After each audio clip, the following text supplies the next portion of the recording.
ചിലരുടെ പെരുമാറ്റവും പ്രവൃത്തികളും കണ്ടു കഴിഞ്ഞാൽ ചിലപ്പോൾ നമുക്ക് ദേഷ്യം തോന്നില്ല, നമുക്ക് ശരിക്കും സഹതപിക്കാനാണ് തോന്നുക. അത്തരത്തില് ഒരു അവസ്ഥയിലേക്കാണ് യഥാർത്ഥത്തിൽ പിണറായി വിജയൻ മാറിത്തീരുന്നത്, അല്ലെങ്കിൽ മാറി തീർന്നിരിക്കുന്നത്. നമുക്ക് അദ്ദേഹത്തോട് ഒട്ടും ദേഷ്യമില്ല. അദ്ദേഹത്തിൻ്റെ ഈ ഒരു അവസ്ഥ കണ്ടിട്ട് ശരിക്കും പറഞ്ഞു കഴിഞ്ഞാൽ വളരെയധികം സഹതാപവും പരിതാപകരവും ആണ് എന്ന് മാത്രമേ പറയാനുള്ളൂ. കാരണം ഭ്രാന്തിൻ്റെ അല്ലെങ്കിൽ ഒരു ഉന്മത്താവസ്ഥയിലാണ് അദ്ദേഹം നിൽക്കുന്നത്. എന്തിൻ്റെ? അധികാര ഭ്രമത്തിൻ്റെ ഒരു തലത്തിലാണ് നിൽക്കുന്നത്. അതുകൊണ്ട് തന്നെ തൻ്റെ മുന്നണിയിലെ CPIയുടെ പോലും വാക്കുകളെ വിലമതിക്കാനായിട്ട് അദ്ദേഹത്തിന് സാധിക്കുന്നില്ല എന്നുള്ളതാണ്. അതുകൊണ്ട് നേരത്തെ നടത്തിയ ഈ പരാമർശത്തിൻ്റെ പുറത്ത് ഇപ്പം CPMൻ്റെ അകത്ത് പോലും വിള്ളൽ രൂപപ്പെട്ടിരിക്കുന്നു എന്നാണ് മാധ്യമങ്ങൾ നൽകുന്ന വാർത്തകൾ. നമ്മൾ പലരുമായിട്ട് ചില CPM നേതാക്കളുമായിട്ട് സംസാരിച്ചപ്പോൾ നമുക്ക് അറിയാൻ കഴിഞ്ഞൊരു കാര്യം, വലിയ അടി അതിൻ്റെ അകത്ത് നടന്നുകൊണ്ടിരിക്കുകയാണ് ഇദ്ദേഹത്തിൻ്റെ ഈ ഒരു പ്രവൃത്തികൾ കാരണം ഈ സാർ ഇന്നലെ ചോദിച്ച വളരെ പ്രസക്തമായിട്ടൊരു ചോദ്യമുണ്ട്. ആർക്ക് വേണ്ടിയിട്ടാണ്? പാർട്ടിക്ക് വേണ്ടിയിട്ടാണോ അതോ വ്യക്തി താല്പര്യത്തിന് വേണ്ടിയിട്ടാണോ? അവിടെ വ്യക്തി താല്പര്യത്തിൻ്റെ പേരിൽ മാത്രം, സെൽഫ് ഇൻട്രസ്റ്റിൻ്റെ, സ്വന്തം താല്പര്യത്തിൻ്റെ പേരിൽ മാത്രം ഒരു പാർട്ടിയെ അല്ലെങ്കിൽ ഒരു പ്രസ്ഥാനത്തെ, ഒരു സ്ഥാപനത്തെ കുട്ടിച്ചോറാക്കുകയാണ് യഥാർത്ഥത്തിൽ ഇദ്ദേഹം ചെയ്യുന്നത്. ഇത് താങ്കൾക്ക് മഹാഭാരതം നല്ലോണം അറിയാമെന്ന് എനിക്ക് തോന്നുന്നു. ഈ ദുര്യോധൻ അവസാന കാലം യുദ്ധം തോറ്റു കഴിഞ്ഞപ്പം ഭീമൻ ദുര്യോധനെ കൊല്ലാനായിട്ട് നടക്കുകയാണ്. പാഞ്ചാലിയുടെ പ്രതിജ്ഞയുണ്ട്, അയാളുടെ തല വളർന്ന ചോര കൊണ്ട് തലമുടി കെട്ടുള്ള പ്രതിജ്ഞയുണ്ട്. ആ പ്രതിജ്ഞയിൽ ആവേശം കൊണ്ട് ഭീമൻ ഇയാളുടെ പുറകെ ഓടിയാണ്. ഇയാൾ ഓടിപ്പോയി ഒരു ചെറിയ കിണറ്റിൽ ഒളിച്ചിരിക്കുമ്പോൾ അപ്പോഴും വെല്ലുവിളിക്കുകയാണ് ദുര്യോധൻ. ഭീമൻ ചെന്ന് കഴിഞ്ഞപ്പോൾ കയറിവാടാന്ന് പറയുന്നുണ്ട്. അപ്പോൾ ഇവനും വെല്ലുവിളിക്കുക, ദുര്യോധനും വെല്ലുവിളിക്കുക. ഇന്ന് എല്ലാം തകർന്ന് കിണറ്റിലാണോ, പോളിറ്റ് ബ്യൂറോയിലാണോ, AKG സെൻറ്ററിലാണോ, വാടക വീട്ടിലാണോ, എവിടെയാണെന്ന് ഒളിച്ചിരിക്കുന്ന, എന്നിട്ടും വീണ്ടും വെല്ലുവിളിയുടെ സംസാര ഭാഷ മാത്രം മാറ്റാത്ത ഒരു നേതാവാണ്. ദുര്യോധനൻ്റെ അതേ സ്റ്റേജിലാണ് നമ്മുടെ മുഖ്യമന്ത്രി, നമ്മുടെ മുഖ്യമന്ത്രി പഴയ മുഖ്യമന്ത്രി പിണറായി വിജയൻ. അതാണ് അതിൻ്റെ ഏറ്റവും ബെസ്റ്റ് കമ്പാരിസൺ. ഭീമൻ്റെ അവസ്ഥ എന്ത് പ്രതാപിയായിട്ടാണ് ദുര്യോധനം കഴിഞ്ഞിരുന്നില്ലേ? ഇത്രയും സഹോദരന്മാരും ആയുധവും എല്ലാ വലിയ ബുദ്ധിജീവികളായ ഭീഷ്മാചാര്യർ, ദ്രോണാചാര്യർ എല്ലാം ഉണ്ട്. എല്ലാ സച്ചിദാനന്ദനും, മുകുന്ദൻ തുടങ്ങിയ പാർട്ടികളെല്ലാവരുടെ കൂടെ ഉണ്ട്. പിണറായി വിജയൻ്റെ കൂടെ ഉണ്ടായിരുന്നു. എന്നിട്ടും അവസാനം സംഭവിച്ചത് എന്തെന്ന് കണ്ടല്ലോ. ആ അവസ്ഥയ്ക്ക് വേണ്ടി കാത്തിരിക്കുകയാണ് പിണറായി വിജയൻ അറിയാം എല്ലാം തീർന്നു. അപ്പോൾ ആരെങ്കിലും എങ്ങനെയെങ്കിലും രക്ഷപ്പെടാൻ പറ്റുമെന്നുള്ള ചെറിയ മാർഗം നോക്കുക. അതിനുള്ള മാർഗമുണ്ടോ? രക്ഷപ്പെടാനുള്ള ചെറിയ മാർഗമുണ്ടോ? ഇന്നിപ്പോൾ നിസ്സാരം നമുക്ക് പറയാവുന്നൊരു കാര്യം, ഇന്ന് ഇയാളുടെ ഏറ്റവും വിശ്വസ്തനായി ഇയാൾക്ക് വേണ്ടി ശബരിമല കൊള്ളയ്ക്ക് വരെ കൂട്ടുനിന്ന പ്രശാന്തിൻ്റെ അവസ്ഥ എന്താ? ലാസ്റ്റ് വാർത്ത എന്താണ്, ഇയാൾക്ക് പെട്ടെന്ന് തലച്ചോറിൽ രക്തസ്രാവം ഉണ്ടായി, സ്ട്രോക്ക് വന്ന ഇയാൾ ആശുപത്രിയിലാണ്. ചിലപ്പോൾ കേസിൽ നിന്ന് രക്ഷപ്പെടാനുള്ള നാടകമായിരിക്കാം. എന്നാൽ പോലും പിണറായി വിജയനുമായി ബന്ധപ്പെട്ടവർക്കെല്ലാം സംഭവിച്ചിരിക്കുന്ന കുഴപ്പങ്ങൾ കണ്ടു. പിണറായി വിജയൻ മാത്രമല്ല, പലർക്കും ഒത്തിരി പ്രശ്നങ്ങളുണ്ടായിട്ടുണ്ട്.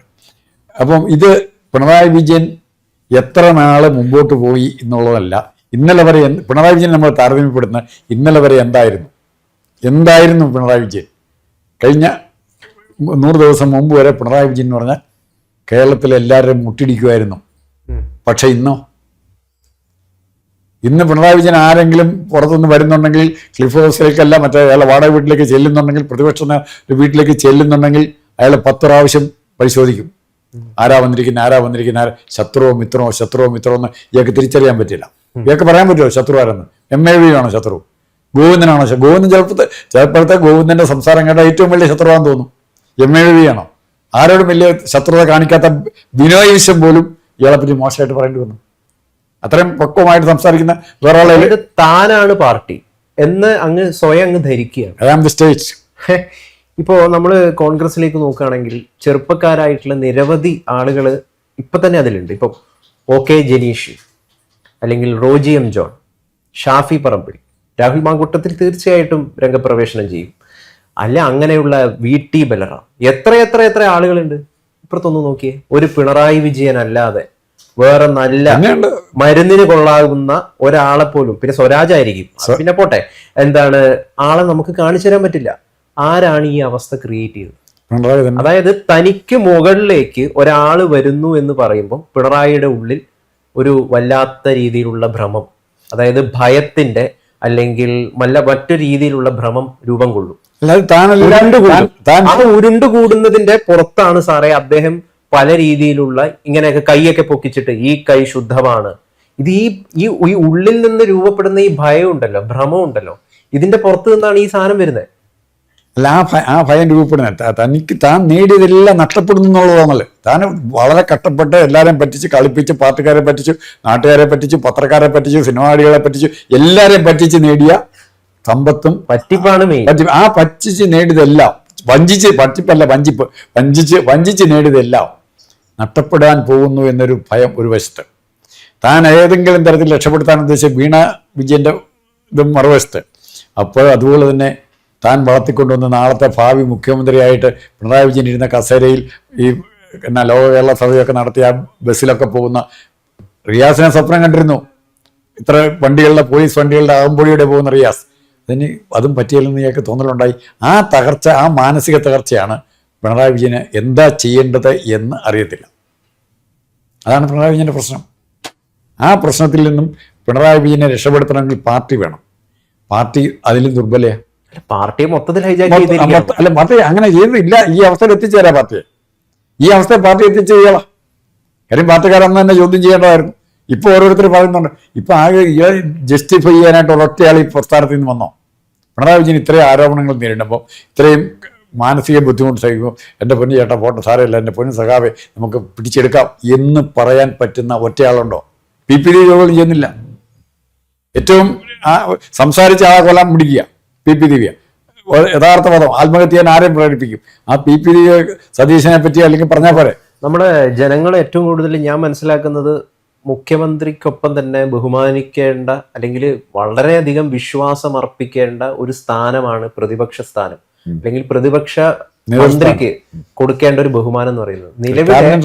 നിലവിലെ കേരളത്തിലെ ജനത്തിന് അത്തരത്തിലൊരു ബഹുമാനം ആ സ്ഥാനത്തോട് കൊടുക്കാൻ പറ്റുന്നില്ലാത്തതിന്റെ ഒറ്റ ഉത്തരവാദി എന്ന് പറയുന്നത് പിണറായി വിജയനാണ്. കാരണം അഴിമതിയുടെ കറകള് അദ്ദേഹത്തിന്റെ മൊത്തത്തിൽ അദ്ദേഹത്തിന്റെ ഇതില് അഴിമതിയുടെ കറകളാണ്. ഇപ്പം ലാവ്ലിൻ കേസ് നമ്മൾ എടുക്കുകയാണെങ്കിൽ അതിപ്പോഴും കോടതി കിടക്കുകയാണ്.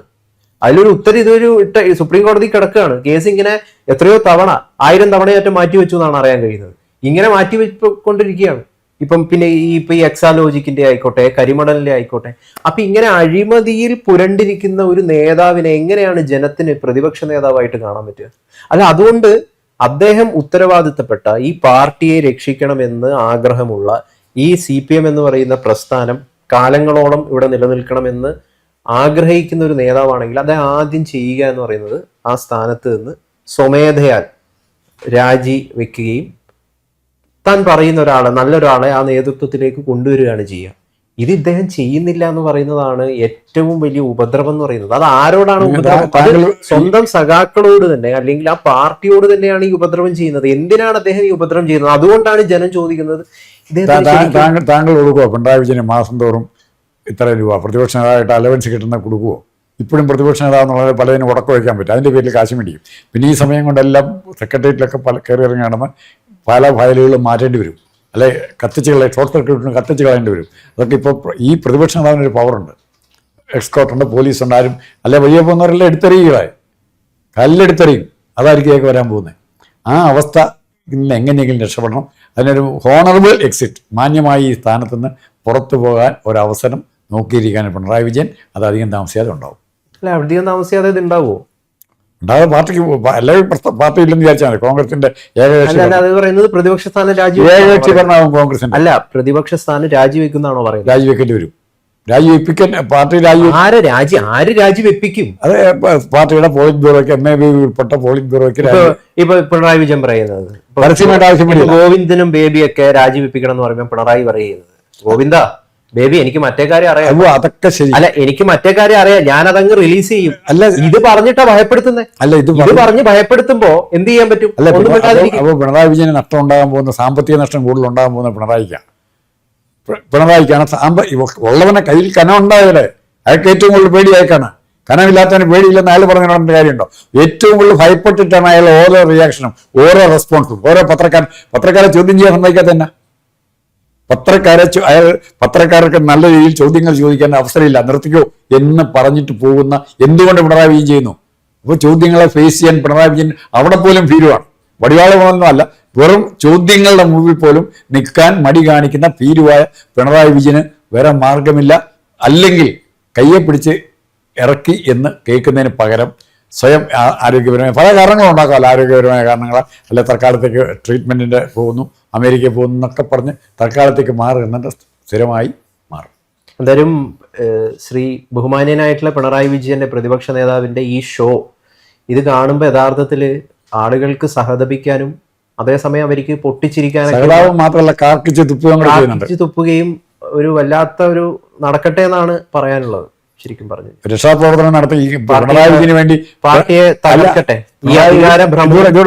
പിണറായി വിജയന് വേണ്ടി രക്ഷാപ്രവർത്തനം നടത്താൻ കൊള്ളാവുന്ന പോലീസുകാർ ഇവിടെ ഇല്ലല്ലോ എന്നോർത്ത് സഹതപിക്കുന്ന ഒത്തിരി പേരുണ്ട്.